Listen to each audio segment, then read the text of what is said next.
শেষ কবে বাংলা সিনেমার জন্য এরকম ক্রেজ দেখেছিস? বাংলাদেশের পর ভারতের কলকাতায় শাকিব খানের তুফান সিনেমা ভালো জনপ্রিয়তা পেয়েছে।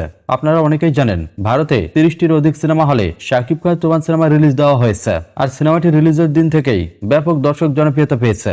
এই ভিডিওর মাধ্যমে কলকাতায় শাকিব খানের তুফান সিনেমা প্রথম দিনে টিকিট সেলের মাধ্যমে কত টাকা কালেকশন করতে পেরেছে তা আপনাদেরকে জানিয়ে দেওয়া হবে। চলুন ছোট্ট এই ভিডিওর মাধ্যমে বিস্তারিত জেনে আসা যাক।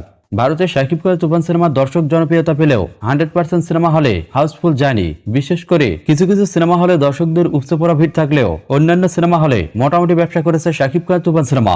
আর প্রথম দিনে শাকিব খানের তুফান সিনেমা যা ইনকাম করেছে তা ওপার বাংলার সুপারস্টার জিতের বুমেরাং সিনেমাকে ছাড়িয়ে গিয়েছে। তবে তুফান সিনেমার হাইপ অনুযায়ী ভারতের কলকাতায় অত বেশি ইনকাম করতে পারেনি। তবে 30টির বেশি সিনেমা হলে শাকিব খানের তুফান সিনেমা রিলিজের পর প্রথম দিনে শাকিব খানের তুফান সিনেমা 28 লক্ষ টাকার আশেপাশে টিকিট সেলের মাধ্যমে ইনকাম করতে পেরেছে, যা প্রথম কোনো বাংলা সিনেমা কলকাতায় রিলিজের পর প্রথম দিনে এত বেশি ইনকাম করতে পেরেছে।